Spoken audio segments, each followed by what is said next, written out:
Call the meeting to order at 6:03. Chris will be our minute taker. Before I take public comment, I just want to let everybody know under board management, I'm going to slip in an update from the Patricia Hannaford Career Center board as the new letter F, and then just slide everything else down and add an I at the end. So we're just going to slide it in under updates from the Patricia Hannaford Career Center. That's our one addition to the agenda. Okay, is there any public comment? Do we have any public attending, Patrick? Kim Callahan is on Neat TV. So I can give Kim a chance to speak in case there's something she wants to say.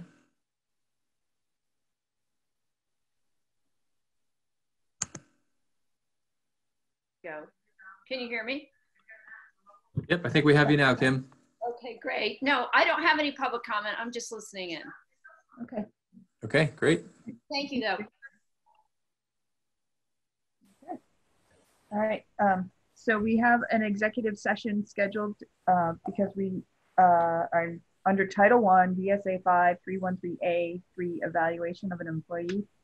That particular item requires us to determine that in order to go into executive session, the topic we discuss in public session would put the district at a disadvantage first, and then second to move into executive session. So because this is a matter of an evaluation of an employee, talking about it in public session would violate our agreed upon terms in the collective bargaining agreement. So that would be the disadvantage. So would somebody care to make a motion that given that fact, that would put us at a disadvantage and we need to go into an executive session? So moved. Andrew. Second, Sarah McLean. Okay. All right. All those in favor of determining premature knowledge or discussion of the topic in public session would put the district at a disadvantage, please say aye. Aye. Aye. Aye. Opposed? Any abstentions? Okay. Now I need a motion, given that fact, to go into executive session under Title I, VSA 5313A3, evaluation of an employee. So moved. Andrew. Second, Steve. All right. All right. All those in favor of going into executive session, please say aye. Aye. Aye. Aye. Okay. So we have another meeting link to click on. So we will leave this meeting and go to the other meeting and then come back into this meeting. Okay? Okay. All right. I think we got everybody back, right? Sarah McLean, are you going to have to like cut out of the meeting and then come back in? Because you said you weren't available till later.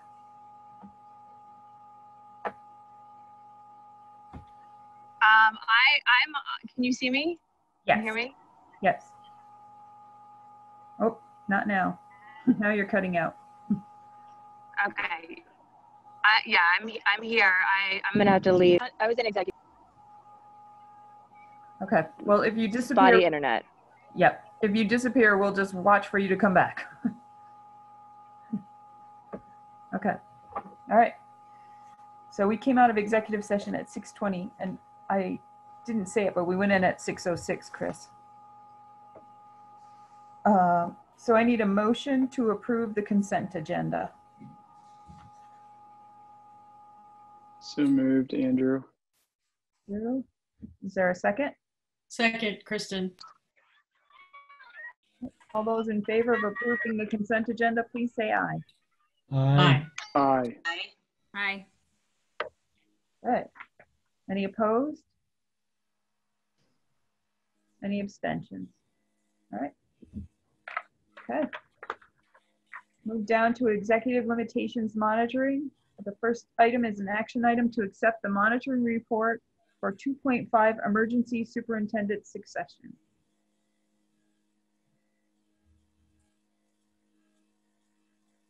Need a motion and a second, and then we can talk. So moved, Steve. I'll second Andrew. Right, any discussion?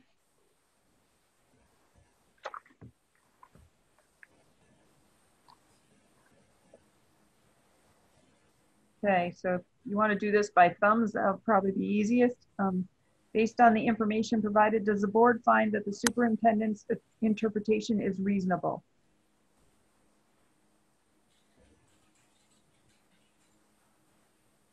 All right.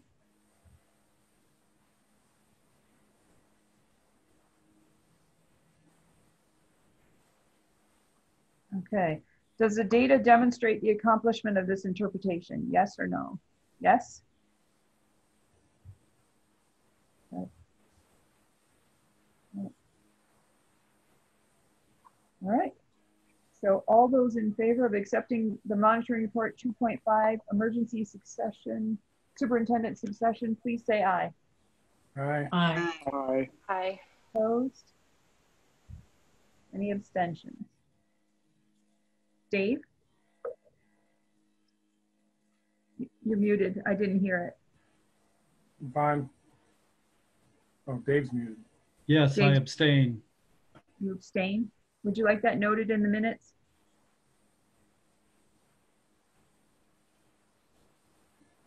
Sure. Okay. Chris, did you get that?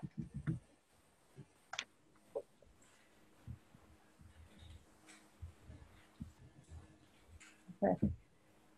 All right, next is update on the financial report. I don't have anything to add. I know Steve had some questions, and I think Floyd's ready to respond to some of those questions, Steve. I don't know if you want to repeat them and we can walk through one at a time. Yeah, I just trying to find the email I sent and I realized I needed to get it up. I could help. Yeah, if you want to go ahead, Floyd, that's fine. They're not complicated questions. I'll just go down the list if that's okay, Steve. Yeah, that's fine. All right. The first question was summary notes seem to have disappeared. That is true. We haven't added them for this cycle. They will be in the next set of notes. Okay. He asked about being early in the budget cycle, but are there any general effects on COVID on the budget? Before we get to the budget, let's talk about our audit, which reflects last year. There's going to be an effect on our audit because we can't get the information yet from the state for direction on how to account for some of these items. So that audit will stay open a little bit longer than we would prefer. It may close and then reopen. We don't prefer that as the method. So that's one effect that will happen, but not necessarily on this year's budget. Regarding this year's budget, the items that are reimbursable at 100%, we will start to chase after. There's a couple of schools of thought on repurposing funds and whether as a district we should seek to move forward with repurposing, and then the state would lower our education payment based on that amount. There's some downside risk to that in that there may be a disallow at the end after we've already had a reduced payment. We're looking as a group of business managers across the state to get clarity on that and to be relatively reassured that we will be held harmless, that if we have something that the state has said we can claim that then gets disallowed, that it will be on the state's end to cover that with the feds and not on the individual districts, as an example. It affecting our budget, more affecting our cash flow, the move by the government to, or by the state to delay towns having to report from August 15th to September 15th created a 30-day drag on our cash flow. In addition to that, we were one of the districts that had a town that had not yet submitted that data to the state, and we haven't received a state distribution for our education fund as of yet. What that means is we've hit our line of credit pretty hard, $2.9 million. We've had 3 payrolls come through that. So it's fairly substantial. Having said that, one of the conversations I had this morning with our auditor is, can we charge that interest as a COVID expense to be reimbursed? And he sees that as a path forward that's workable. Some conversation about, you had a question about the special ed block grant money, and then you, just a refresher was your question. And before I just jump into that, anything specific, Steve, that you're thinking of there, or just really high level broad brush? Yeah, just that the amount of revenue appeared to be far greater than was budgeted. At least that's the way I was reading it. And I could be wrong, but I thought that we might have been making some allowance for that switch in funding mechanism, which may or may not have actually been passed yet. I needed to be refreshed on exactly what was going on with that. And I think that part of the question is one that I'll delay answering and send a note out on to get on. You had some questions about expenditures that were that seemed to be a little bit out of whack, or a higher margin of a delta on it. One being the career change incentive for professionals. A lot of those dollars are still in the salary line and haven't moved over there. I think in the next income statement, it will be they'll be where they need to be. Okay, so they haven't been moved into the right budget. Correct. Yet. Yep. You had a question about interest on short-term debt. We budgeted fairly strong with the fear about we encumbered more than we budgeted because of our cash flow position. So that's directly related to what you just talked about. Correct. So we see that as sometime in the next couple of statements, you'll see that level out based on reimbursement from the state CARES money. Okay. Liability insurance, when we projected that last year, we projected $8,000 low based on the bill that came in. So now that's an actual, that is a real number that we are paying more than we anticipated. Right. Equipment, we needed a line to put some stuff like the isolation room we had to build, for example. And that again will be reimbursed with COVID money. So other folks know that's like a $44,000 hit. Yeah, and there's also another item in there that there's a floor machine that I think was, it was put in the wrong line. It should go over to the facilities equipment, and we'll make that adjustment.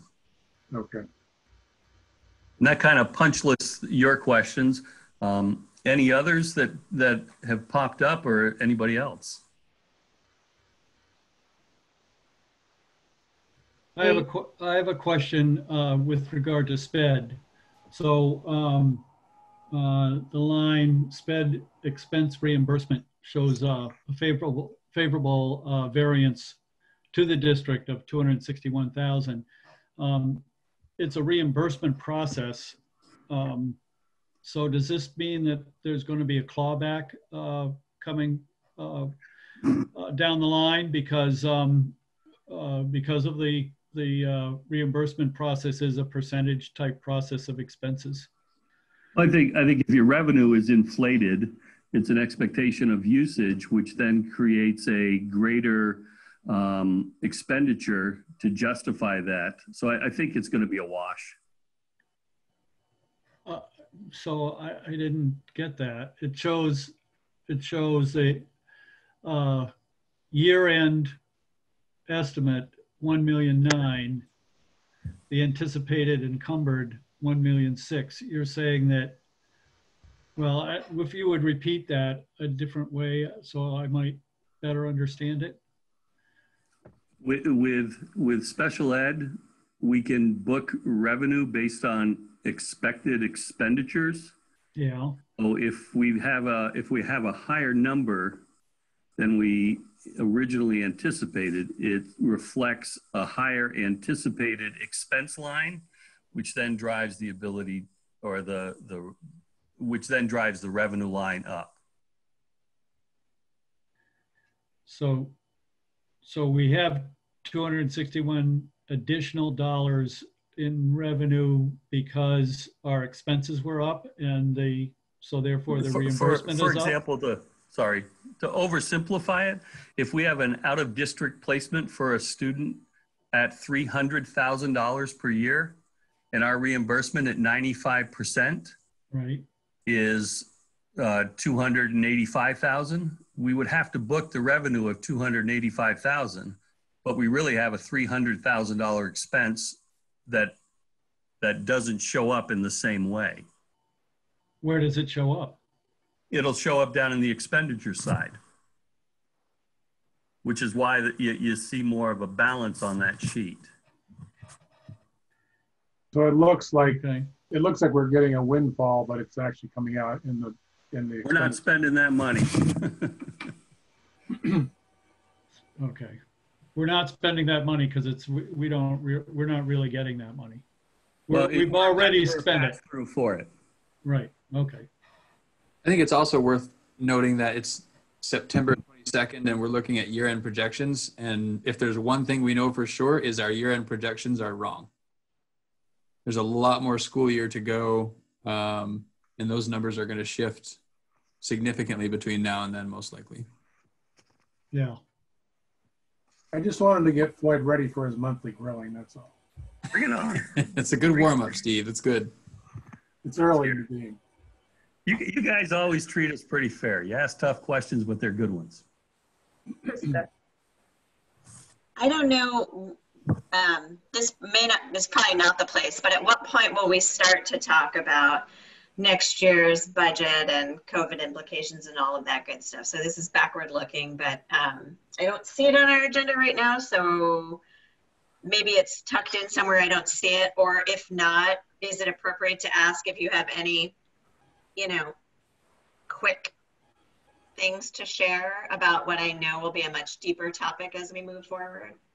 So October's the month that we'll really start digging into budget, and that's when we'll look for a budget target from the board, and we'll talk about some of the drivers and assumptions, and we've had conversations around these that really preliminarily dig a little bit more into that. So we'll revise some of the stuff that we've seen already.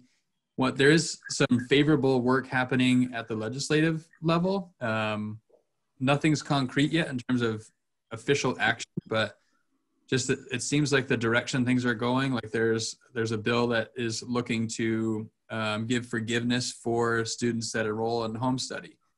There's a bill, there are basically a handful of things, maybe 3 or 4 things that are in the works right now that are supportive of school districts in relation to the financial challenges created by COVID. So all indication right now is that at least for FY22, FY23 is a little bit further out and a little less known. Things are looking pretty good about school districts not having to sort of bear the entire brunt of the COVID cost, perhaps none of the brunt of those COVID expenses, which is great news. Krista. And if I could just follow on that, since our October board meeting may fall after some community engagement work for the long range planning, I wonder if it would be helpful to have, or to commute. I'm guessing people are going to ask about this also. So maybe there's a way for some broad strokes to be provided as talking points. Sure. To be prepared for those meetings or that information that's going to maybe go out before we have our meeting. Yep, we can definitely do that. We'll provide some of those talking points. We'll update a lot of the talking points we've used already. And there may be some new talking points in light of things that are evolving. And I'm assuming the board's okay with that coming out through those community engagement events, knowing that we'll talk about it more in depth in our October meeting, then I'm comfortable with that as a course of action. Steve. So this is all listed at the end of the agenda, talking about next month's agenda. One thing that I was going to ask later on, but since we're bringing that up, what's an HCC report? Hannaford Career Center. Okay. So that's when we would hear from the director of the Career Center about just sort of the financial plannings, and he may talk some about programming. So Dana or whomever the Career Center director is at the time. No, I just missed the acronym. He comes with us, but that's what that is.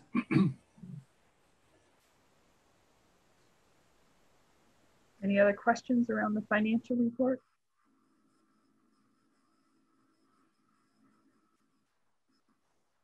Okay, keep moving along. An update on the strategic plan.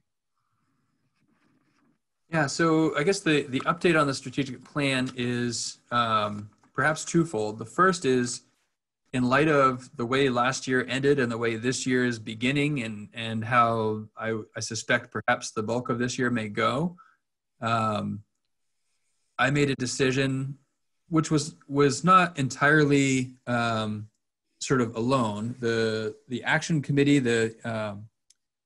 see if I can remember it's been a long time since I've used these acronyms. Not the SPOIT or SWAT? The SPOT, the Strategic Plan Oversight Team, thank you, had been meeting last year. They had 3 of the 4 meetings and were pretty clearly leaning toward this school year that is now started effectively being year 1.2 of our strategic plan implementation, because of the sort of monumental amount of work involved in the 2 objectives that we decided to start with last year. The one spin on that is the recognition that we need to do more work around equity. So it was basically year 1.2 working on the same priority objectives that we identified last year, but being a little more intentional about infusing the equity lens in those. So I made that sort of official determination, despite the fact that oversight team didn't get to have its 4th meeting. And that's how we're moving forward. In addition, I think it's important to talk about the strategic plan and the role it plays with the ENDS monitoring report. So Katrina and I have been talking some, and both agree that we need to think pretty critically about what the ENDS monitoring report looks like, given the fact that some of the sort of key indicators that we would have pointed to in years past were not administered last year. And wanted to kind of hear the board's thinking on, basically for the board and Katrina and I to get on the same page about what that ENDS monitoring report looks like next year or next month when you would typically see it, so that we're all working from the same set of expectations when you get that report. I think keeping it relatively simple in light of the fact that we're missing such key data is important. And we can lean on some of the things that we know. So we can talk a lot about the work that happened last year relative to the strategic plan. I think connecting it to the strategic plan as much as possible and kind of having that be part of the story we're trying to tell with that report makes some sense. But it's undoubtedly going to look different and feel different. It would have anyway, but there are going to be gaps in information because we simply don't have it this year. Katrina, do you want to share any more thinking that you've done, or am I missing something that you may want to let the board know? They can kind of hear the board's thoughts on that. No, that sounds about right. And I know we did talk a little bit about this at the board retreat. So I'm hopeful that this conversation isn't coming to you in a surprise at all.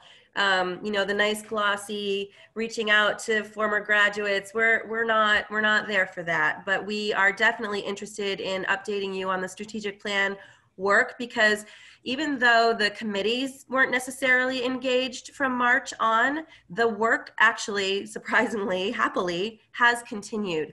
So there are some silver linings during this work that we can point to and make very clear connections in the strategic plan to, especially in the area of curriculum frameworks, which fits nicely with the strategic plan goal around proficiency-based learning, and then a lot of progress in the area of social emotional learning that I think we can certainly update the board on. It's a little means, obviously, but I think where we are right now, that's what we can really report on as we move towards more more administration of some new ideas as the year hopefully starts to normalize just a little bit, whatever that looks like.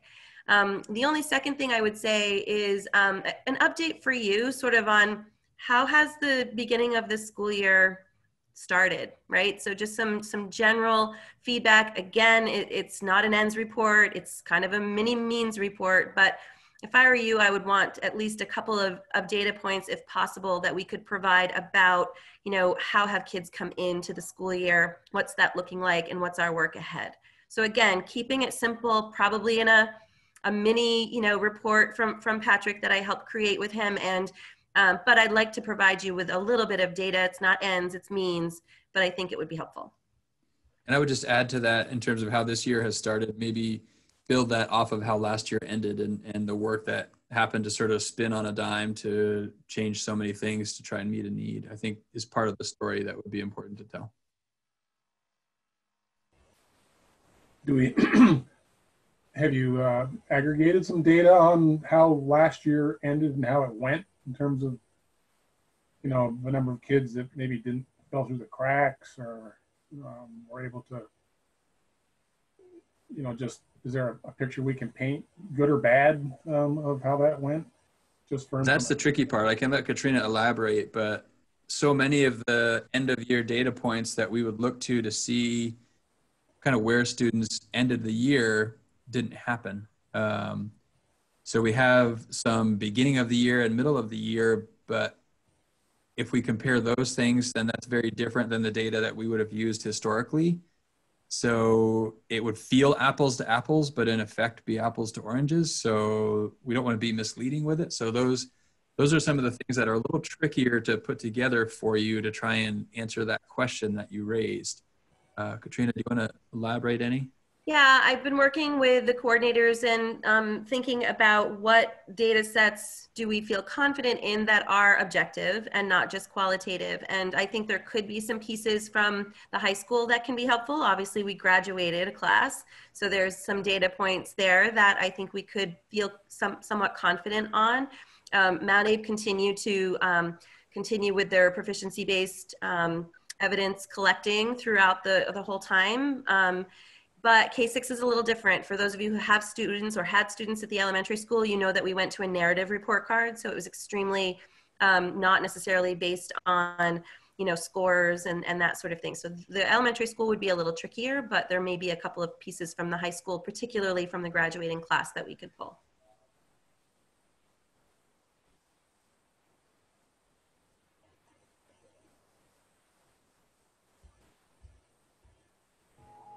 Krista. Although it sounds like this report might be more means-y than we're used to, I wonder if it might end up, I know for me, it might be a little more satisfactory in some ways. That tension of wanting to stay focused on the ends, but understanding better how we got there, I think is something that comes up a lot for us as a board, or I know it does for me personally as a board member.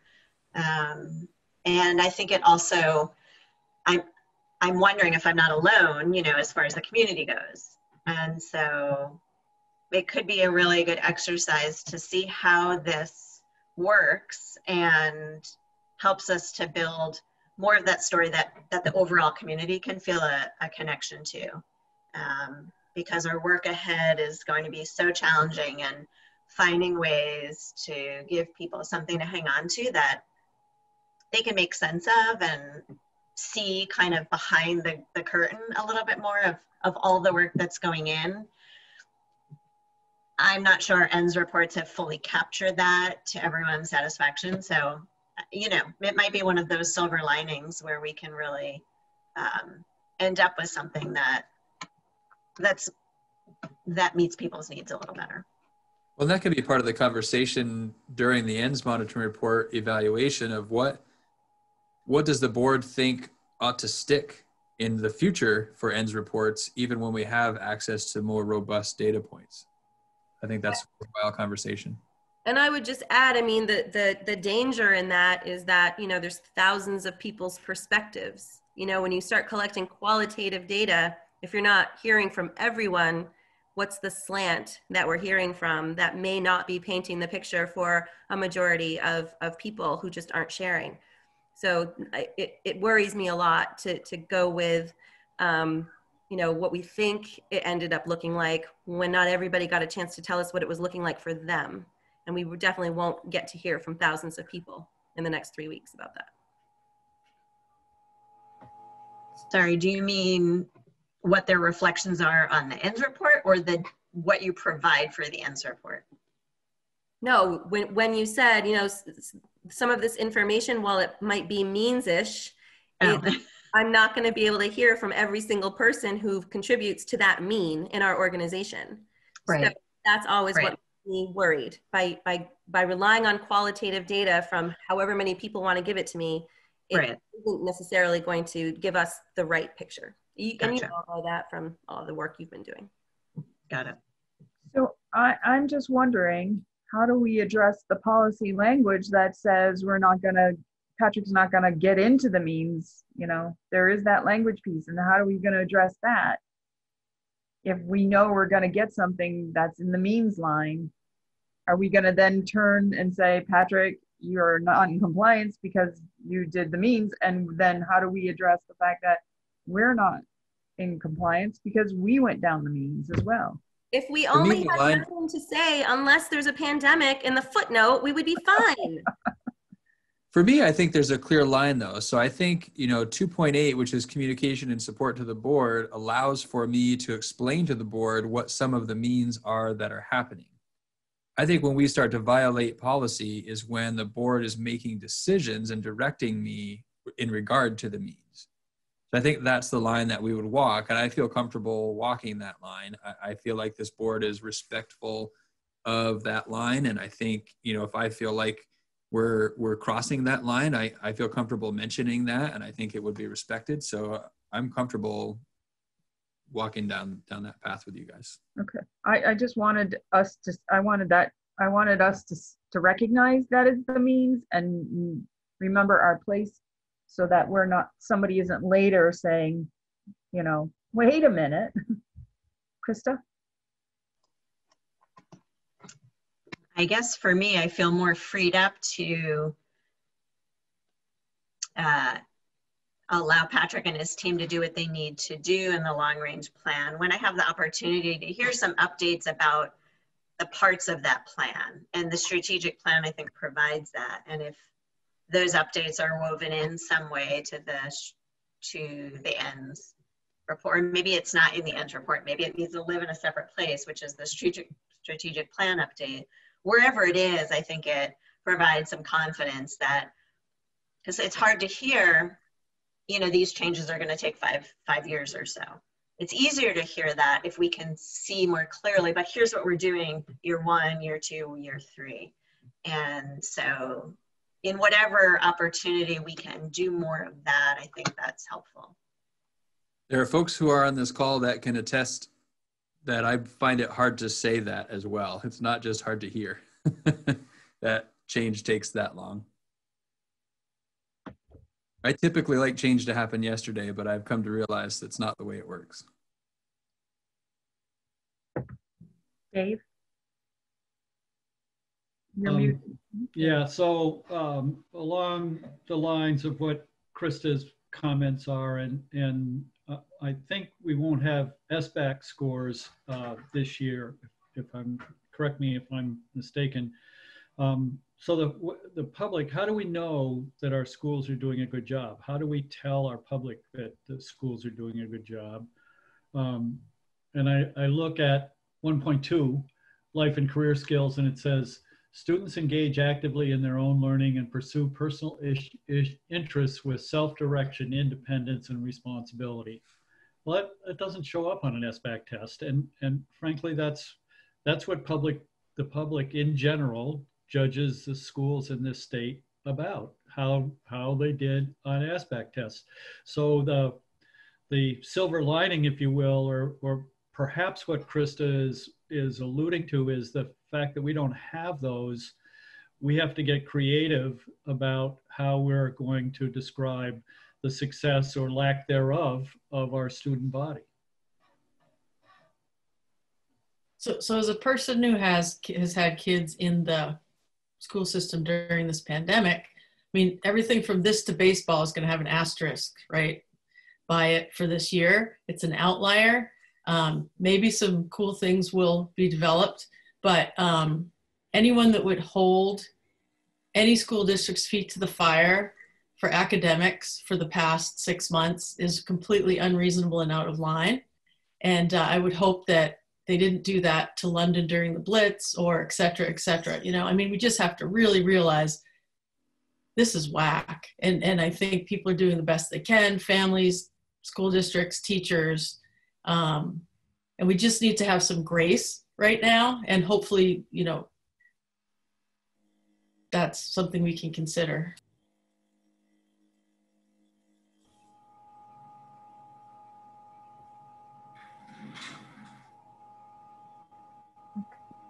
Any other comments around the strategic plan? Anything, Patrick, do you need anything from us? I feel like that's enough. That gives me, I think, what I need. Katrina, are you feeling good about what you have and direction for the ENDS report? Great. Okay. All right. So we'll move on to update reopening schools. Yeah, so by all accounts, things are going relatively smoothly, considering we are still in a pandemic and we're reopening in a hybrid model. So I think there's been appreciation for the communication. I think appreciation for the efforts to support families with childcare. Really just in general, trying to accommodate for a range of needs that individual students have, that individual employees have, that families have, and just trying to be flexible as we work through. So I think it's going relatively well, and it's really tough. In particular, I think at the elementary level, at the secondary level, there are a few more options available for remote support, thinking about virtual high school, thinking about the Vermont Virtual Learning Collaborative. Neither of those are options at the elementary school level.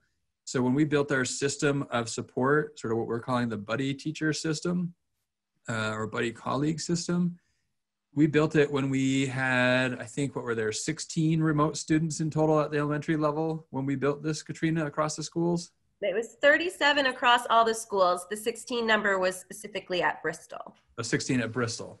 So since then, we have 67 now, I think, all remote students, and 40 at Bristol. So that 40, when the system was built on 16, in particular at Bristol, is really creating some hardships. So teachers right now, even though with a buddy, are working to plan for the hybrid students that are in person, the hybrid students that are not in person on that day, and the all remote students that are remote 5 days a week. And that sort of work of keeping on top of those three sort of different groups of kids is really creating some hardships, and it's very much recognized. And that's what sort of has prompted our close look at, are we feeling like we have sufficient staffing to start talking about bringing students back for in-person instruction 5 days a week? Do we feel like we have our practices in place that can support that? And perhaps most importantly, does the public health data support that that's a prudent step?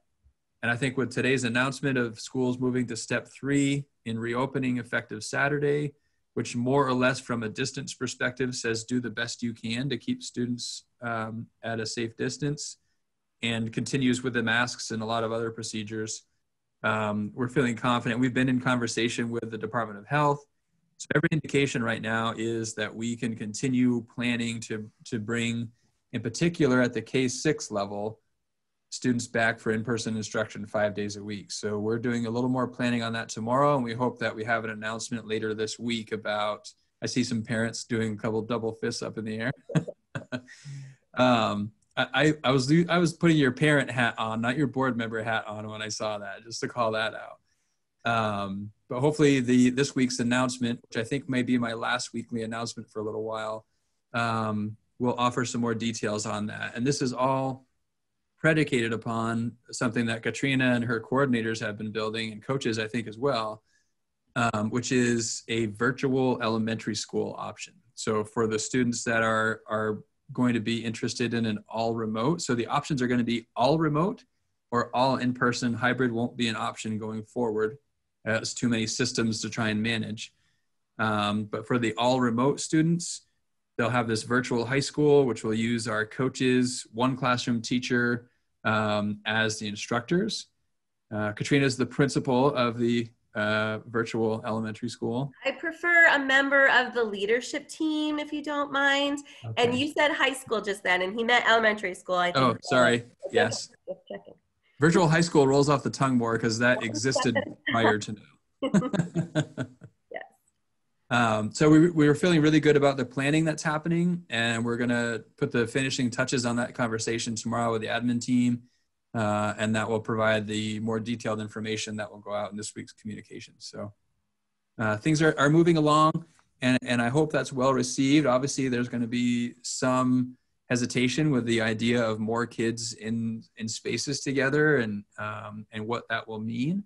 But we will have all those other mitigating factors that we've had in place, masks and sanitizing routines, et cetera, that we can lean on. And all building principals are saying they feel really confident in how things are going and feel really confident moving forward. And in fact, we met as a steering committee last Wednesday, I guess it was, to have this conversation. And so the steering committee includes all of the admin team, but it also brings in the two union co-presidents, as well as some other sort of leadership positions. So Mandy is in as representing ELP. Kathy's on the team with food service. Floyd joins that team from the financial perspective. And Bobby Joe is in as the sort of guidance leader at Mount Abe. Am I missing somebody? Bobby Joe. And Bobby Joe from the HR perspective. So try to bring all those perspectives to the table in this steering committee, and pretty unanimously agreed, yeah, we're ready to start putting some specifics to this plan, and we're excited to be able to share those later this week.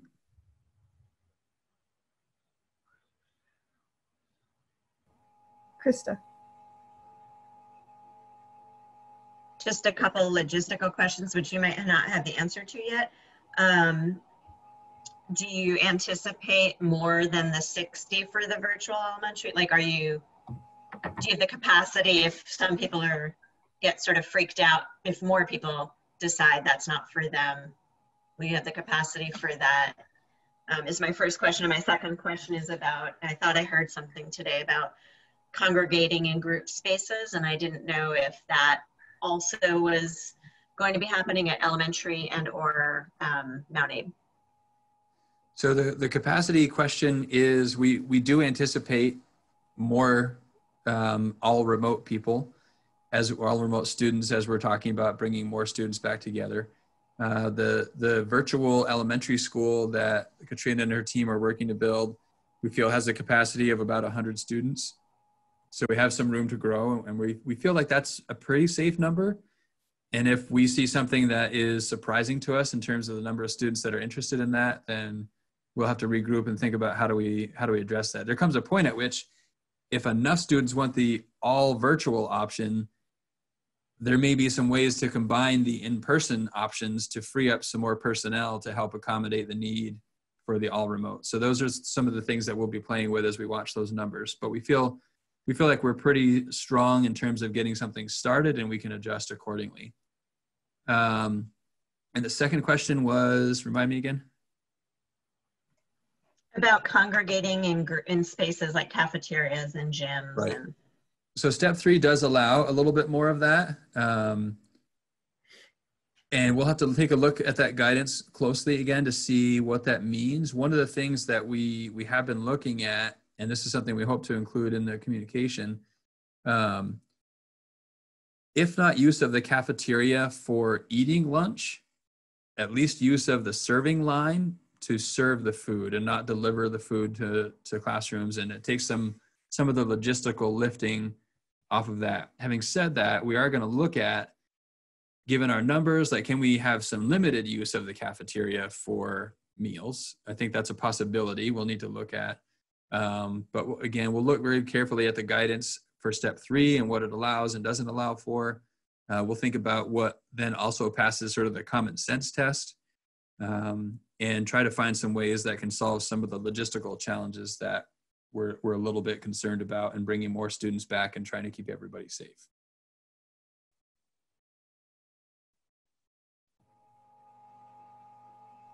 Okay, anyone else?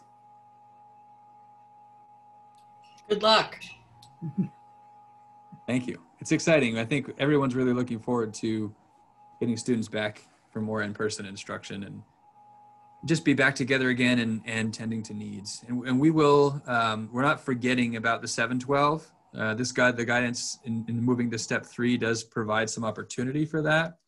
There are some logistical scheduling challenges with that. They're also bigger bodies. There's a little bit more to think through at the 712 level, but those conversations are beginning. And we're trying to think about what could it look like, what would it take to do it well, and what might the appropriate timing be for that. So those conversations will follow. We just don't have a lot of details yet on what we'll do there. All right. Great. All right, keep moving on through the agenda. I don't see anybody. Our next item is board management and governance. First action item is to accept the monitoring report for 3.1 unity of control. Is there a motion? I'm happy to do that, Sarah LaPearl.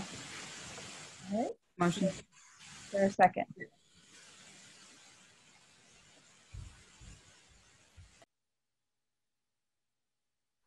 I'll second Andrew. Okay. Any discussion?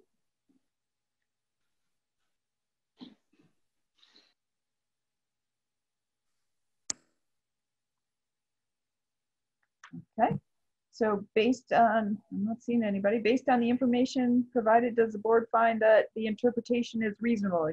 Yes? All right. All right. Does the data demonstrate the accomplishment of this interpretation? Yes. Okay. All right. All those in favor of accepting the monitoring report for 3.1 unity of control, please say aye. Aye. Aye. Aye. Any opposed? Any abstentions? Okay. So the next one is a monitoring report for 4.1, and is the correct one there now? No, it's still not. Okay, so we don't have the correct one for that. So we'll just need a motion to table that until the next meeting. Move to table to the next meeting. Kristen? All right, is there a second? All right, any discussion? All right, all those in favor of tabling 4.1 governing style monitoring report till the next meeting, please say aye. Aye. Aye. Aye. Aye. Any opposed?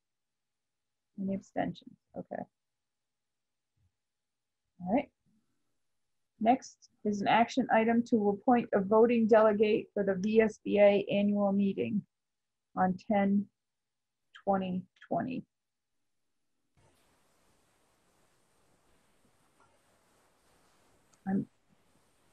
I was expecting Kevin to be at our meeting tonight because I believe, Dave, this is the meeting he was going to nominate you for as a voting delegate. Is that correct?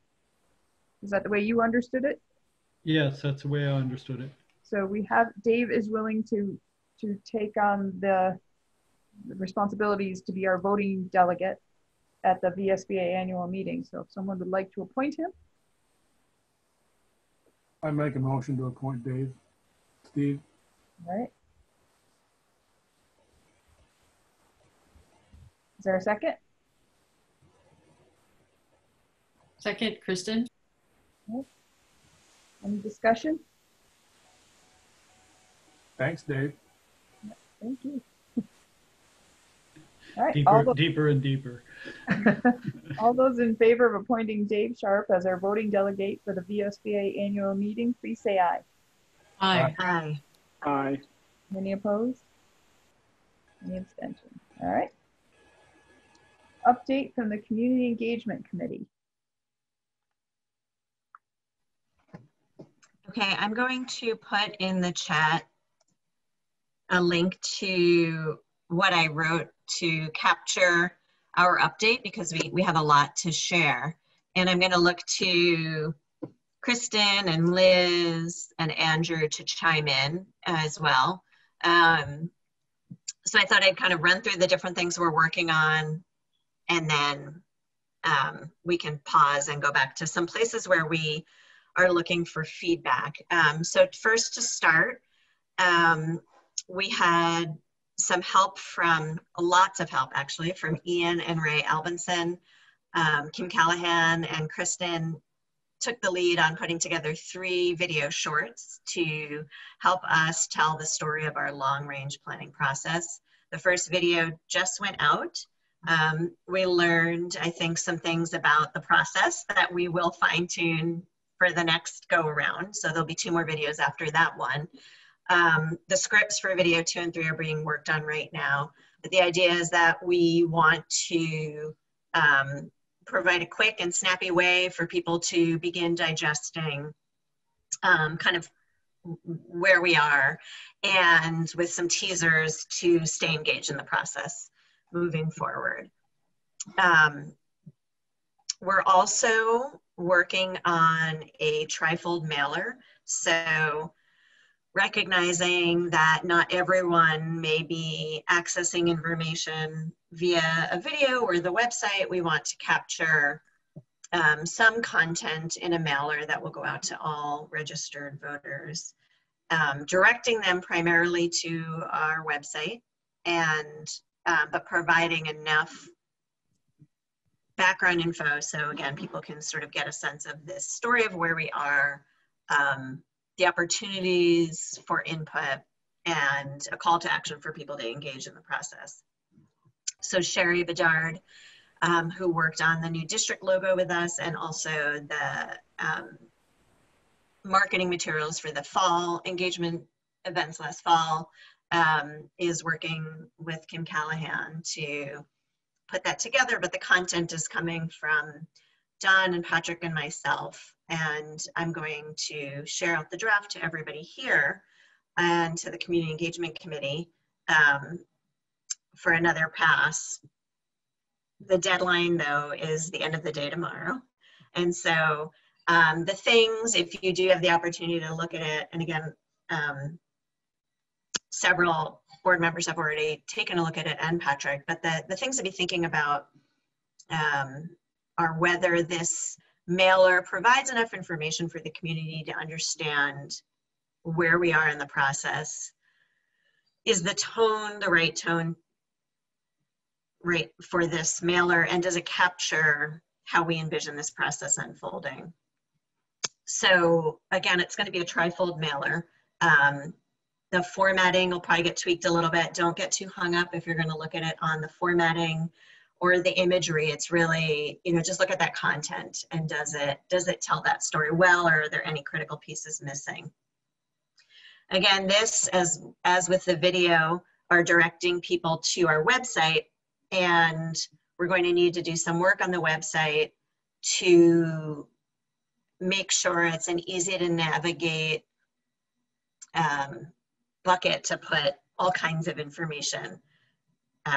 Kind of like how we did with our refining how we share budget information to the community. We're going to have to try to figure out how to share many levels of detail depending on people's interest. And so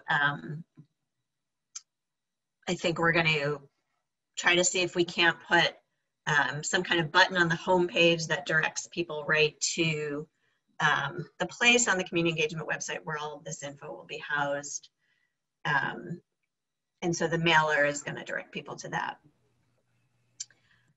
The third thing we're working on, so we are, trying to get info out to people with the mailer and the videos, and then we want people to have an opportunity to digest and dialogue around that information. And so with Sue McCormick's help, we're going to host a virtual town hall. So she's going to help us figure out the format for that.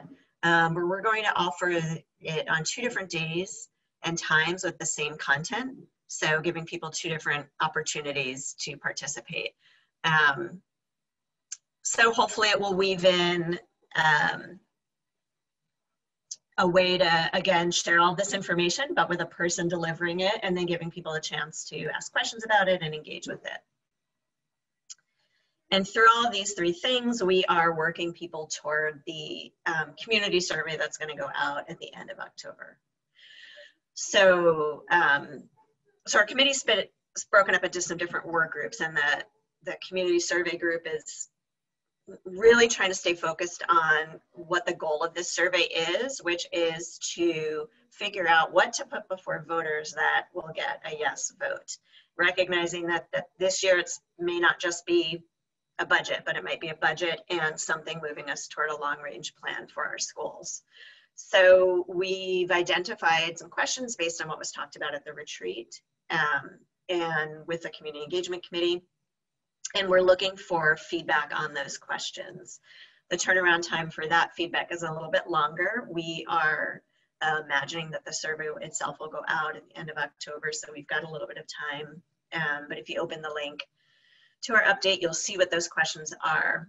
And so for this and any other places where we're looking for feedback, I think the best way is for folks to email me directly, and then I can compile all of that and share that with the group working on the survey itself. So in addition to these questions we're considering for the survey, we're also going to have some demographic questions. And then you can see on the update what our timeline is. And we're really grateful to be getting help with the survey design from Rob Backlund's wife, Meredith, who does a lot of survey design in her work at UVM. So I think we've been really lucky to have the help of Kim Callahan, who's a PR and marketing person, and Sherry Bedard, and then Rob's wife, and different folks in the community that have expertise that individual board members may not have. And if we had the money to have a PR and communications person in our district, that we would probably do that through them. But since we don't, I think we've been really appreciative of these folks' desire to just sort of dig in and really help move this work forward, because it is a really big, heavy lift. So before I pause and see if Kristen or anybody else has anything to add, and then we can talk through some of this, I would just invite other board members to see if any part of this is something you want to jump in on planning or thinking about. And but at the very least, if you can carve out time for one or both of those virtual town halls, to please do so. So that's a lot. So I'll stop there and maybe first see if Kristen, if you want to add anything on the video piece. We're just trying to we were told to be concise and fun. So we're trying to do that. And I think while it's nice to have professionals involved, it's also good to make sure that we don't get too glossy, which certainly the videos aren't, you know what I mean? Or too, to just keep it real, and so that, people can relate to the material, whatever it is, and understand it easily, like you said. So no, I think that the committee's working hard, and yeah, we've got a little more time to work on the other 2 videos, and I think it's going well. But again, I really want to thank Ian and Ray, and I didn't know if we had anything in our budget to compensate them for their time, which is quite large. That was something I wanted to bring up. We could look at doing some sort of at least acknowledgement of their volunteerism. Gift card or something like that. Floyd and I can talk with you more about what might make sense there. I watched the first one, Chris, and I thought it was very well done. I really liked the tone. My computer kind of coughed on the Vimeo video a little bit, but I thought it was good.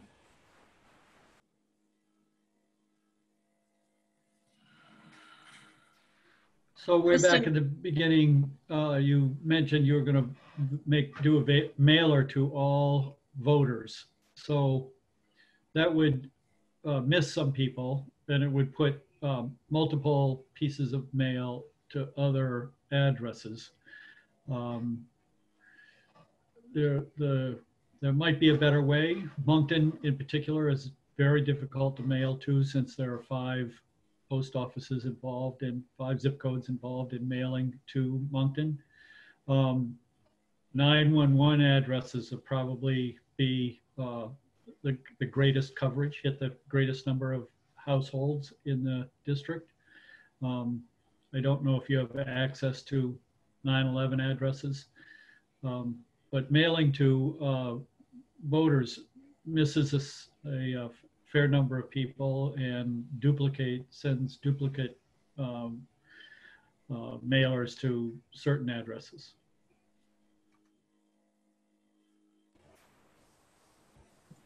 Thank you for that feedback. I know very little about how best to send out mailers to as many people as possible. So hopefully with the help of maybe the town clerk and with what we know as a district that we've done, and with that advice, we can figure out the most effective way to reach the most number of people. We've sent mailers to the 5 towns in the past, and we work with the printer usually, who is in concert with, I think, town clerks. And when we've done that in the past, I haven't heard, I didn't hear anything about duplicates, and I didn't hear anything about people not getting it that were supposed to. Doesn't mean that didn't happen. But we had no evidence that it was unsuccessful. So we would probably just follow that same path unless something presented as an improvement for us.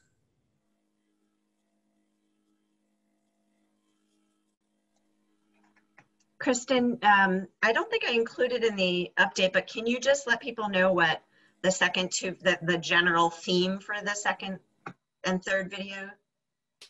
Yeah, the second one is the data, sort of the reality of where we are now with using all the data we've had in the past several months.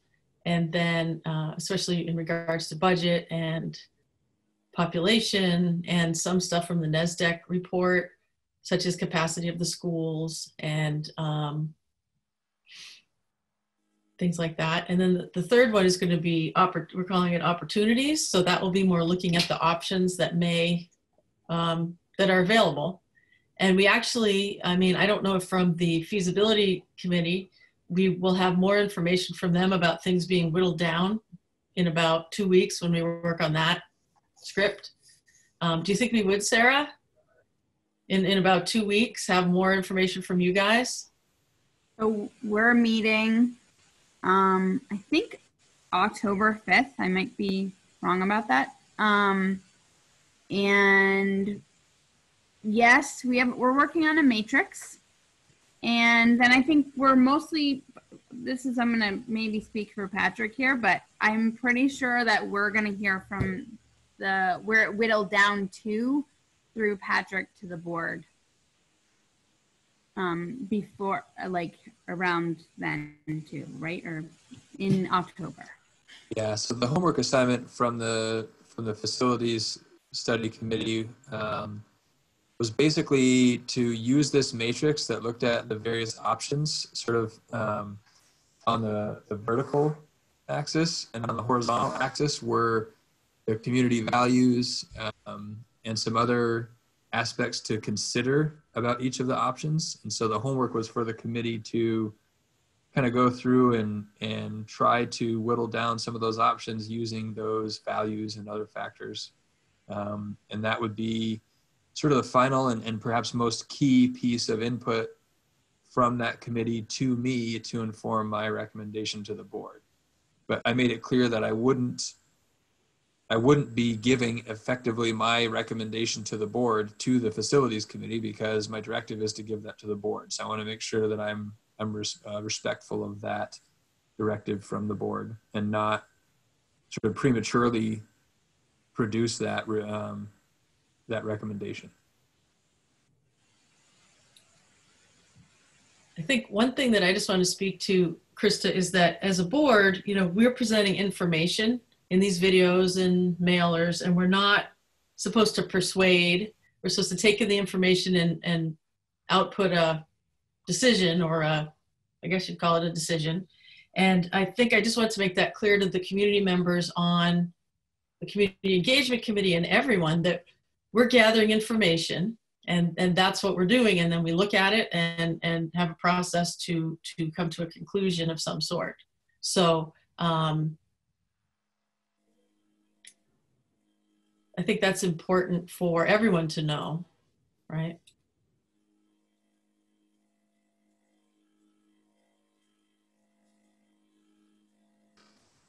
Right, and that's law. We can inform, can't sell.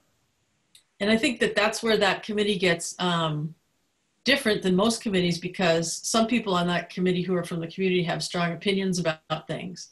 And so as a board, the board part of the committee just has to be informative and not opinionated, I guess. And that's fine. Everyone, I mean, we all have our own opinions, but we have to leave those at the door when we come in to judge the data in a fair and as fair a way as we can.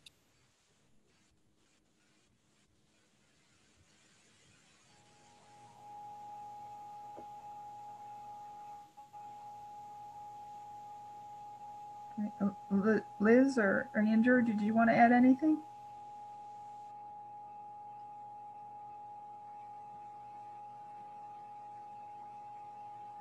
One question I had was I got two emails from Jennifer with the link to the video. One of them I think was just to correct the link to the video, but is that something we're supposed to be posting? Because it didn't look like it went out to like the world. How is the video getting shared? It should be going out to the world, so it should end up on Facebook, Front Porch Forum, emails. Okay. All the usual places except the text messages. I started trying to whittle down the message that was really important to go along with the video. And I'm limited to such few characters in the text message option that I was going to completely annihilate that message that was so important. So I ended up not sending the text, which is unfortunate, because I think for a lot of people, if it comes directly to your phone via text and you touch the link and it opens up, you're probably more apt to see it and share it.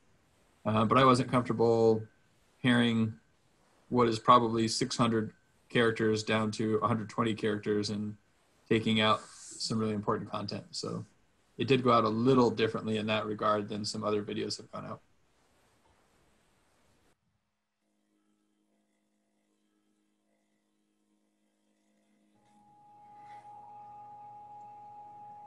John, can I ask a question? Sure.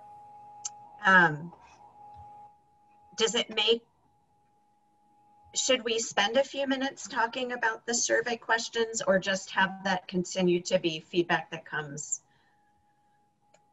via email? And that seems like it's a little more discussion.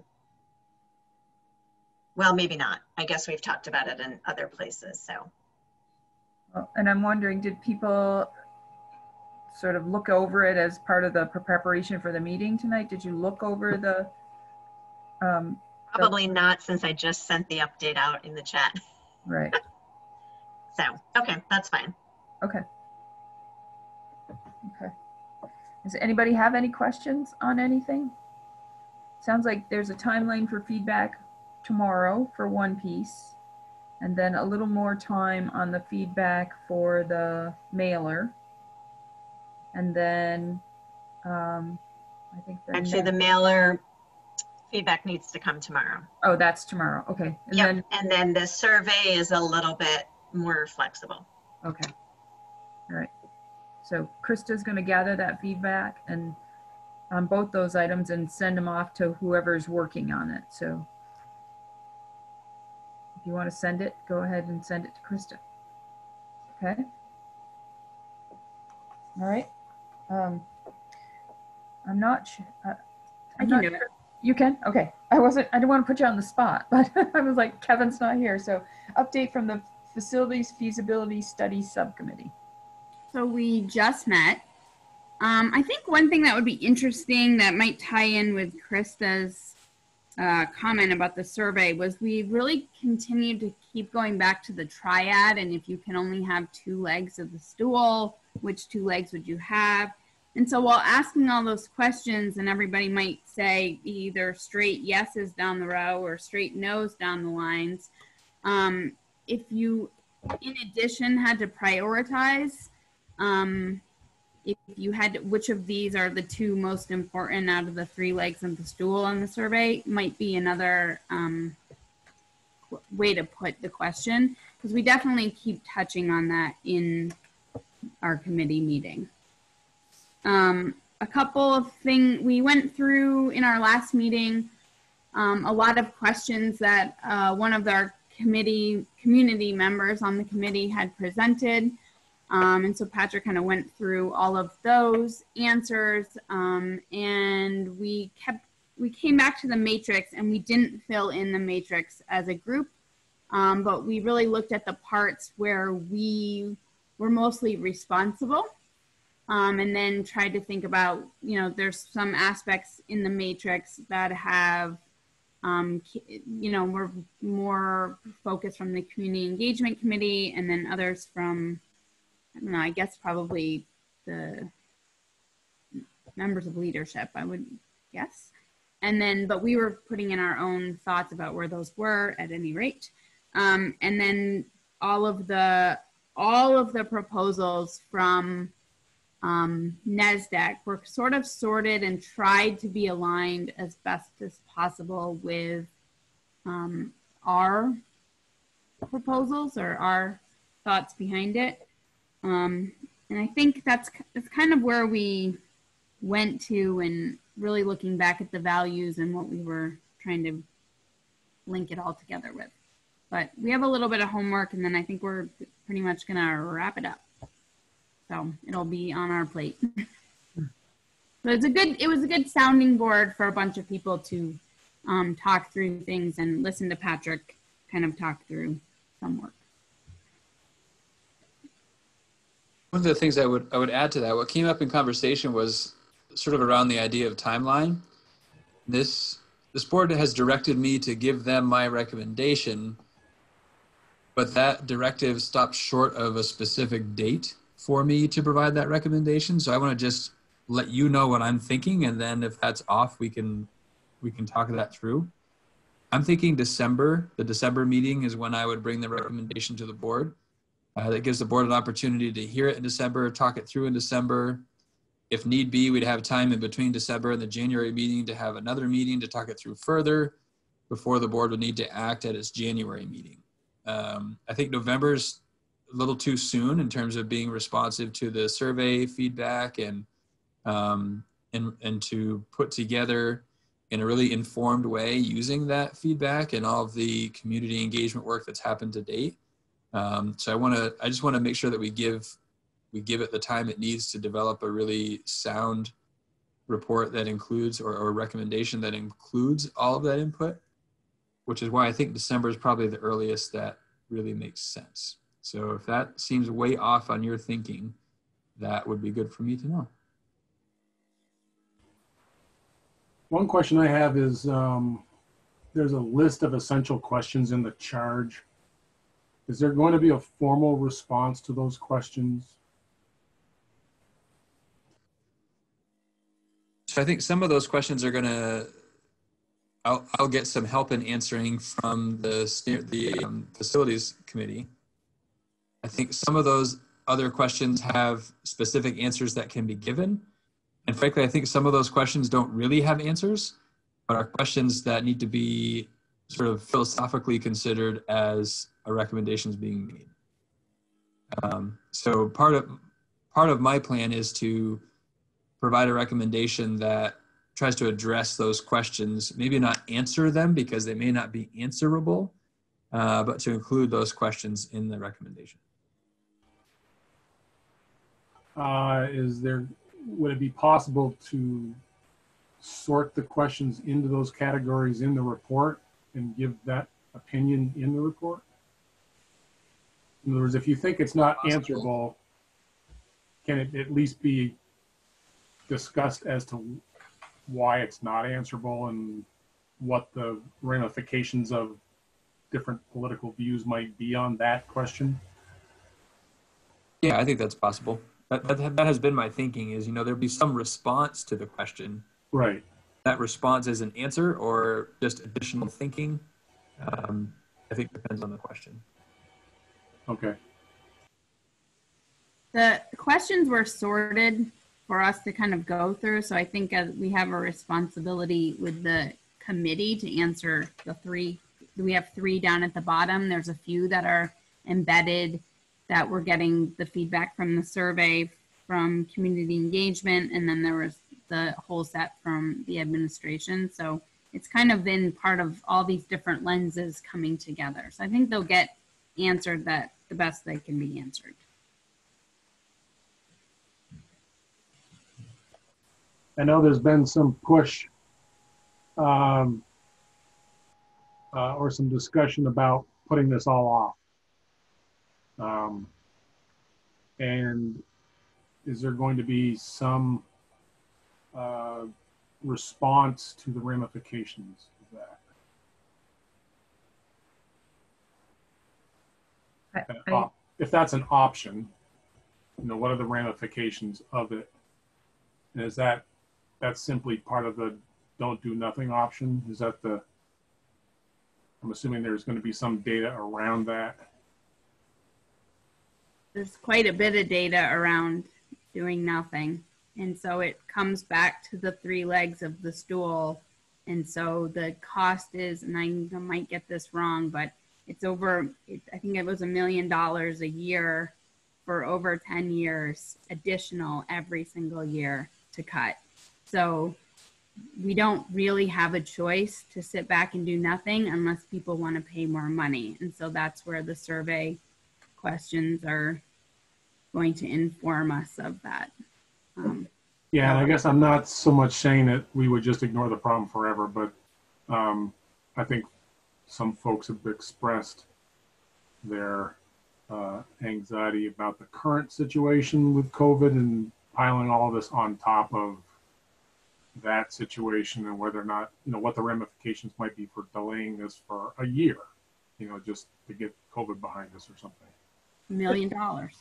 So I'm working on a response to some of that, and hopefully it will go out in a wide, not just a response to certain individuals, but a more broader response out to the community as well.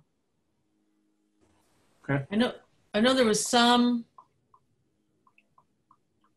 talk at our last community engagement meeting, can we trust the numbers that you guys have? And as I talked to Floyd yesterday, I didn't exactly know this, but part of getting NASDAQ to do what they did, a slice of it was to see if the numbers that Floyd and Patrick and Katrina have been giving us are, the projections are within reason.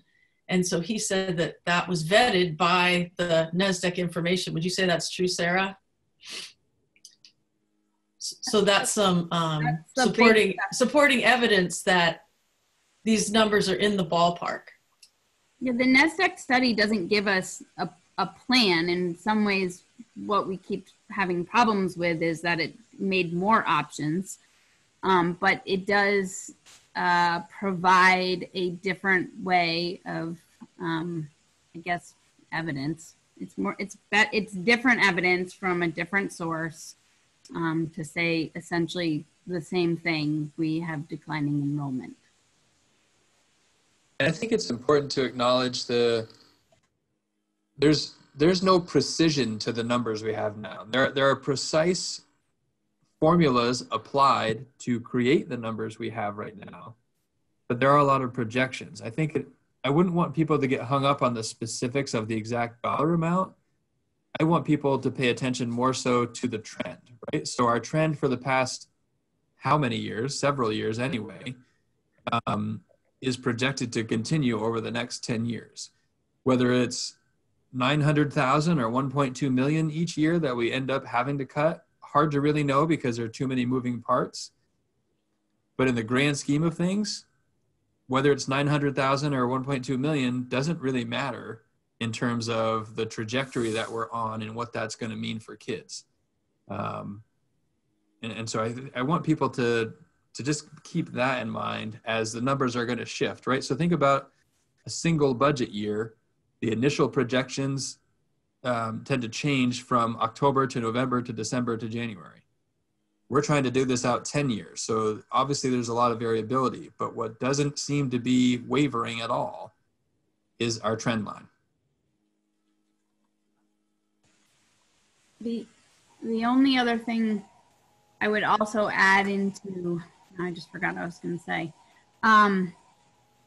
is that we don't want to be in a position where we ask one town to do something and then the next year have to ask another town to do something and then the next year ask another town to do something, and that we're not actually, we're just like band-aiding off the problem. Like if we're going to take one, if we're going to have a plan, it'd be nice to actually have like a good solid plan that will work for a longer term than 1 year. So I think that's one aspect of what we've kind of talked about at the facilities feasibilities committee. And I think along those lines, something I've been thinking about, and it's a concern of mine that I think is important for this board to wrestle with, and has implications for the community engagement committee, et cetera.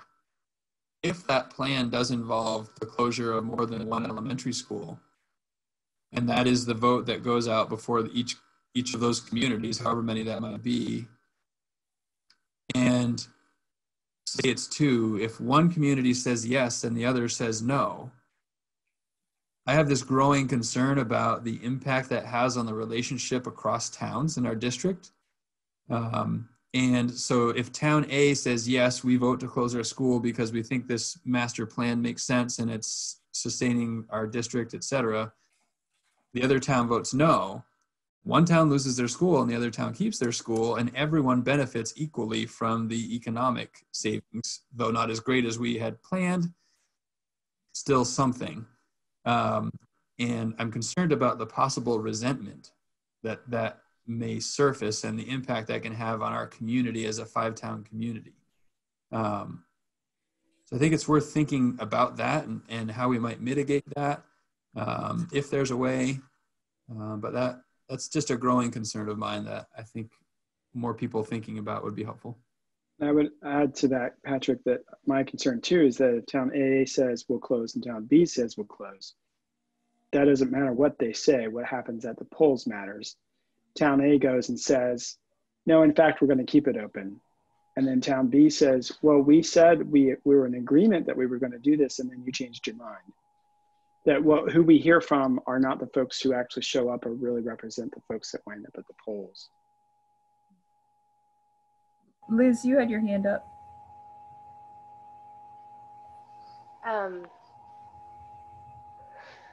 The only other thing about delaying the vote, I feel like I would be concerned because I mean, possibly we even get a couple months and have a vote in June or something, but I worry that the most number about not getting as many people to show up to vote to represent the community well. So I feel like it is important to have it on the day that everybody is more likely to be there and more likely to be able to give their input on what they want to do. So I think it's really tight to put anything out there with the community engagement. It feels like not very much time, but I wouldn't want to limit the number of people that we're going to be able to participate. Krista, you had your hand up. And then Steve will go next. Just a couple things. One, when you were saying, Patrick, about your concern in mitigating some of that, you know, I do feel like the communication piece of this is so big and important, and I worry about our capacity, like, to turn this around so fast. And I just wonder if you're probably already thinking about this, how likely it is that we won't get a yes vote, and that this is going to take multiple attempts, and that we're going to have to be building budgets with that in mind. Because I know we have to do this now, but I think it's a big lift. Yeah, I don't disagree with that at all. What's interesting, you know, thinking about what you're saying, a no vote to any question we ask has the same effect as not asking the question from an impact on the budget and impact on programming perspective. So I'd rather ask the question and get a no than not ask the question. And I think I completely agree. It's a heavy lift. And I think it's one we have to shoot for, but I think it's prudent to think about that concern of the potential sort of conflict within our 5 towns and what's our obligation to mitigate that, what options exist for us in mitigating that, and considering those options and thinking about the best course of action forward on that. And it's something I've been doing some thinking about. I need to think more on it before I, you know, state anything publicly here. But I think if we get more people thinking about it, then we can put our heads together and really try to get ahead of that, whatever that might look like. Because I think that would be so damaging. I feel like we've come a long way in a few years in rebuilding our sense of community and shaping that sense of community to extend beyond our individual towns into our 5-town community. And how we handle this has the potential to unravel a lot of that, and that would be unfortunate. Steve? So just in terms of timing for execution, I mean, even if we heard this recommendation in December, we decided to move forward with it and put it on the ballot in March, you're still going to have a budget cycle that's going to be impacted, you know, with what you see coming forward in the next year, maybe 2, before we can actually execute the school closing. So people are going to get a good taste of reality of doing nothing, just in terms of the time it takes us to get it done. There's going to be a budget cycle 1 or 2 where you're not going to see savings because we haven't executed it yet. And you're going to have to make the budget balance without incurring a penalty. So we're going to get to see what the implications are in reality, even if we move as fast as we can. And in terms of pitting one town against another, I mean, one simple solution to that is we don't close any schools unless they all agree to do what the recommendation. You basically say, if everybody's not in, then we're not all in. I mean, that would be one way to handle it. I like that in concept. I'm not sure how that holds up in the actual balloting and all that. Maybe there's a way to connect the votes that if one fails, they all fail. Right. To explore that a little bit more. Yeah. Dave had his hand up as well. So I continue to see the closing of a school as an extraordinarily difficult thing, and that won't get a positive vote, at least from the owners that I speak to. The notion of utilizing all the buildings in new and creative ways seems a step that we can take that will A, save some money, and B, move the community closer to thinking about all of our students together.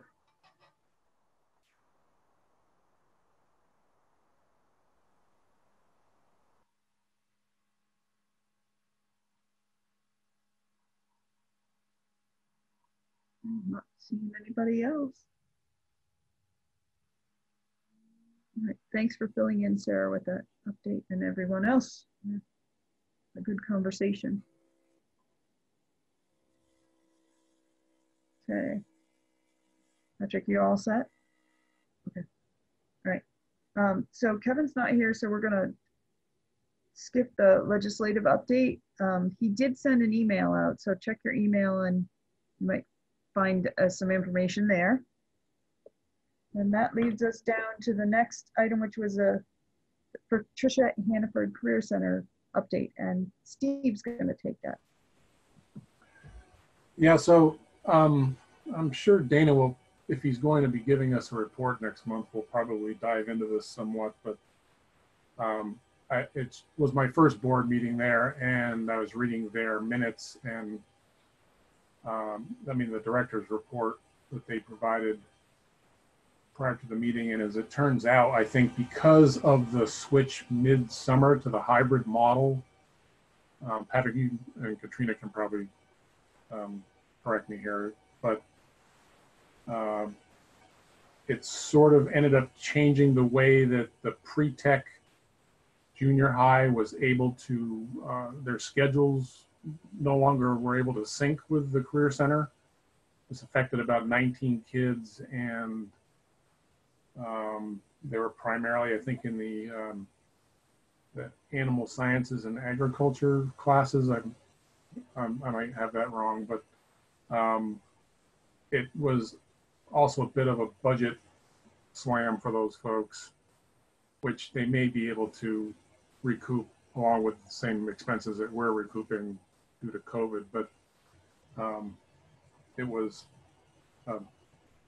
sort of an alarming topic because they'd done so much work the year before to get all the schedules all synced up, and now I think they just everybody's hoping that this is really just a one-time deal, that things will be able to be moved back into sync after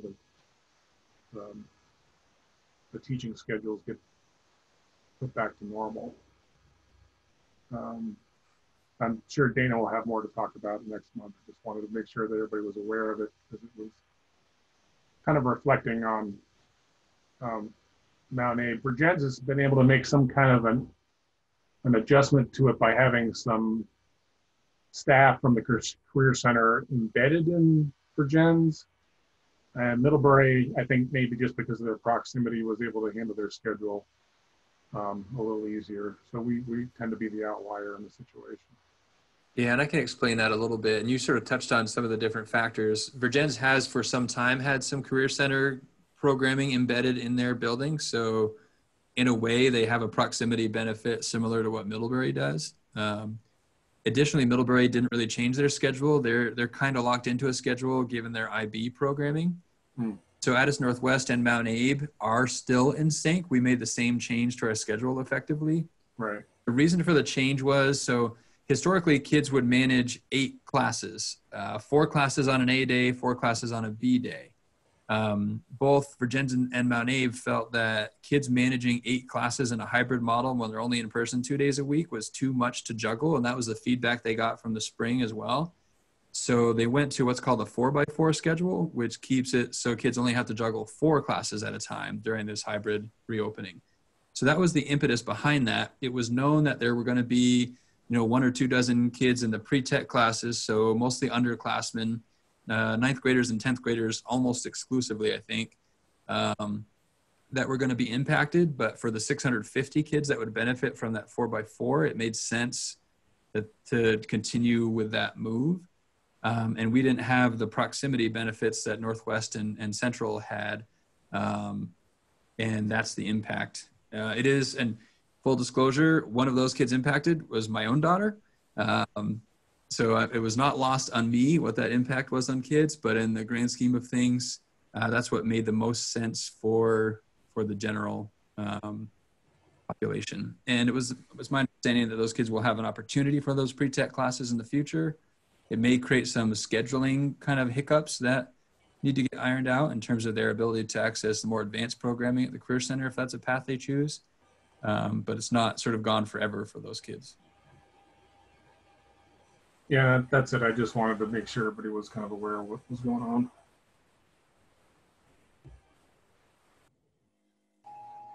Thanks for doing that, Steve, and for jumping right in, running. Thank you very much.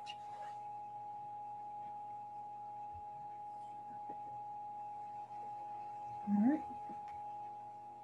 Okay, so the next item is discussion item, and it's to consider the possible language change to policy 4.2.1. And this came up as a result of wondering if the communication plan should be policy or if it could be addressed in our current policy. So I played around and I gave you two options.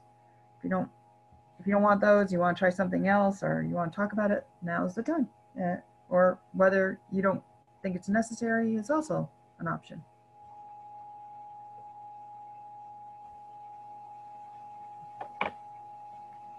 Krista. Thank you for doing this. And I think that I like the suggestions in blue because it includes getting input, which is the piece of engagement that I think we're working hard on. So information sharing is great, but getting that input back is also really important. And then it references the communication plan, at least in the second, in 2.D. So I think it works, and I like the blue interpretation. Okay. Oops, I gotta get back. Sorry, I went to look at. Anyone else? Steve? So it's a little clear to me now, Don, now that I understand what drove you to do this. I was scratching my head a little bit before that. I sort of looked at this without any lens at all, and I was thinking, if this is really a board job description, it seemed to be missing some things anyway. You know, there's other things that we have to do as a board job than the two items that are listed here. That's aside from what your input here, which I agree with Kristen. I don't have any issue with the blue statements, but just for bookkeeping purposes, you know, we address organizational legal issues, we sign pay orders, we adjudicate disputes, and we monitor progress.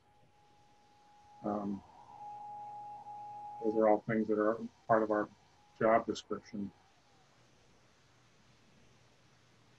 that I didn't see here or in other sections of this 4 section. I did see that it's mentioned that we also retained the union negotiating responsibility. I have that on here and I crossed that off because that is mentioned elsewhere. That's all I've got.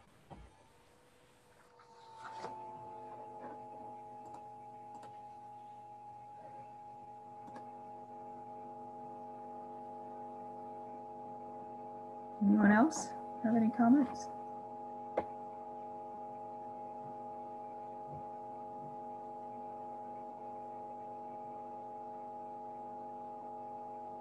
So I've heard from 2 people. I'm not sure that that constitutes a majority. Do you I want to like the blue option too. So I'll just jump in to say that I liked how number 1 was spelled out a bit more and soliciting feedback. So all the stuff that we've been talking about just spelled out a little more explicitly. So add myself to the list of people in support of that one. Do you want to look at it again? Do you want to, we don't have everybody here. Do you want to go with the blue and come back at our next regular meeting and look at it again and then move forward if we decide as a group at that meeting? Could be your warned version, Dawn. Yep. Yeah, I think that makes sense to have it one last look at it before we move ahead. Okay. We So, put it on as an action item, and then you could always choose to not take action if it's not quite good. Yep, that would work. Okay, so we'll look for it again next month.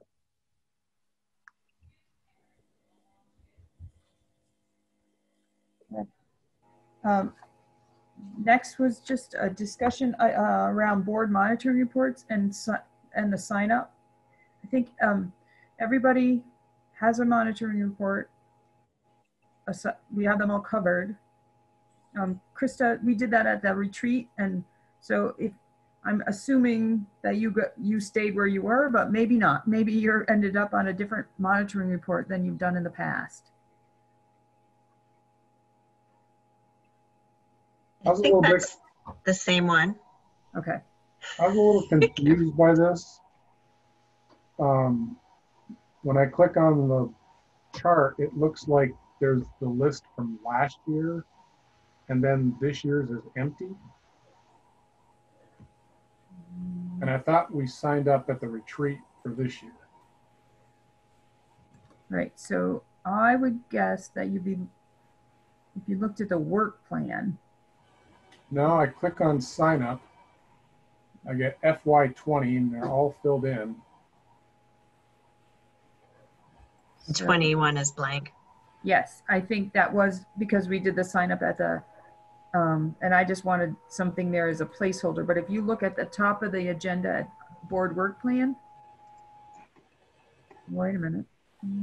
No, it's still in the board work plan. Oh, there. Now it's working. Hang on. Don, are you just wanting people to know which report they're responsible for and when? Yeah. Well, I just was checking to make sure that everybody got one because I remembered some members didn't attend. That was the first piece. And then Jennifer told me that they were all taken care of. So it was just a matter to check back in to make sure that everybody remembered that they may have different reports this year than last year. Yeah, so in the work plan, it does indicate who's responsible for which policy and when that's due. And then at the bottom of each agenda, when it mentions next agenda and policies that are due and who's responsible, that's another little reminder there a month in advance. And again, we'd like to get those probably 2 Mondays before the board meeting so that it can go out on the Tuesday before the board meeting to have it included in the packet, which goes out a week in advance. Yeah, Jennifer reminded me this month. The only thing that was confusing was that the link you sent in the agenda, Don, it wasn't filled out. Okay. So I thought we were, for some reason you were missing who was going to be doing it, and we just defaulted to last year or something. Right. No. But so while I'm looking at the board work plan, it looks like Kevin was unity of control.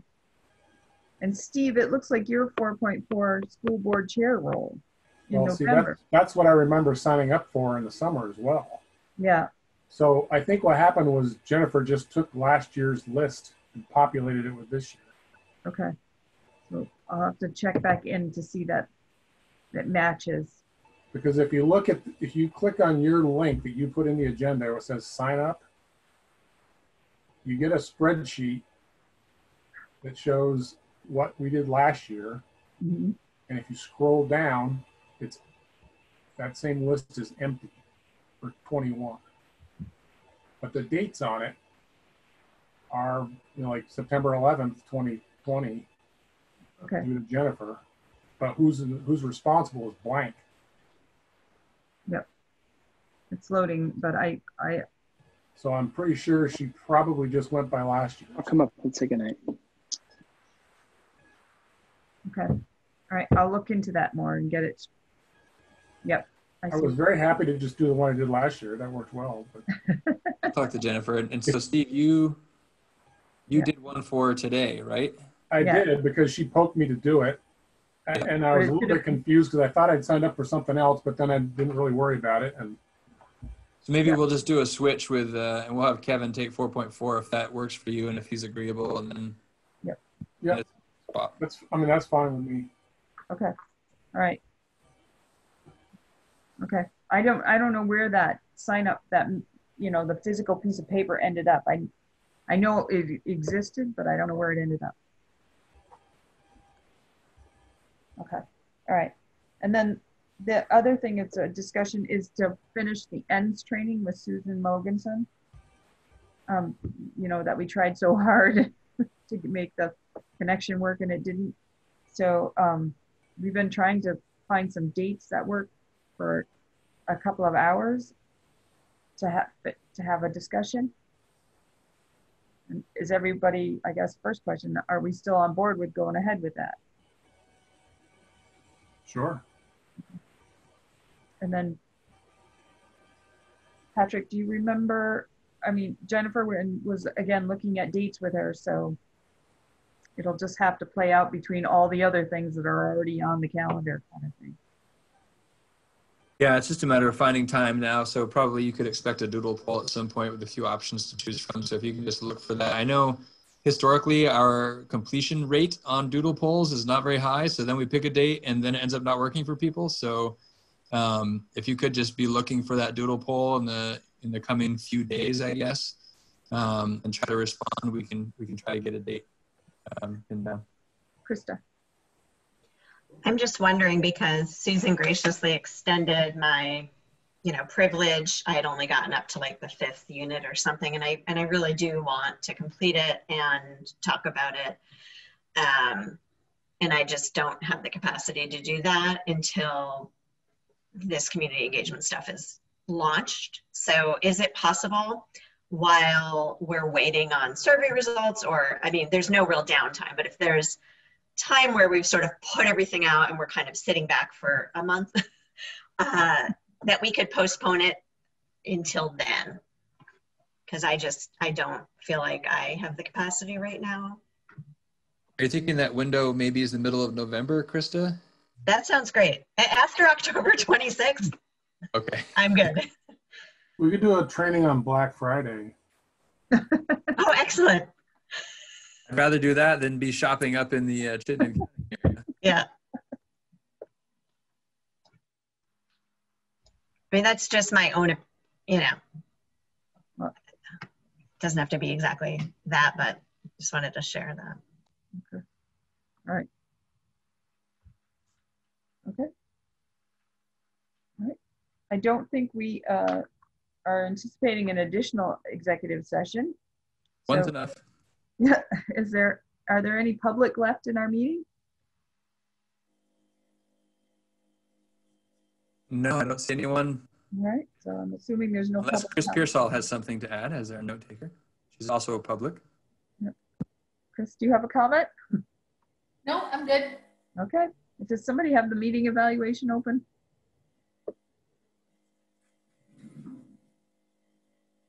I can do it if no one else has it. Oh, that would be awesome. Yep, I got it. Thank you. All right. Date of the meeting. What was the level of engagement of all board members, high or low? Hi. For the ones that are here, pretty high. Yeah. Good. Was the agenda followed? I'm going to go with a yes. Yes. Any comments? Yes. Any comments about the agenda? We even danced through the executive session pretty handily. Yeah, it's only a 2-hour board meeting. Don't jinx it. Yes. Okay, couple more questions to go. I forgot one really important thing. chair effectively establish the agenda and materials for the board? Yes. I'm going with the yes. Yeah, Any comments? Good. Is the chair effective in fostering a professional culture regarding fair and open deliberation, full participation of all members, and ensuring the integrity of the board process? Yes or no? Yes. Any comments? All right. Other feedback for the chair?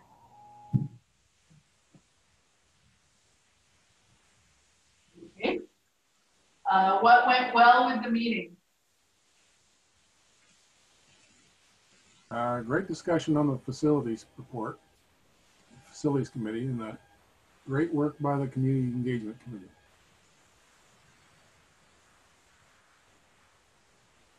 I like the optimistic news of going back to school more.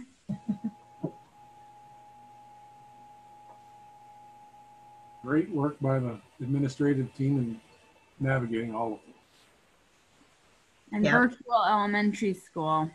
Yeah. Or whatever your academy is.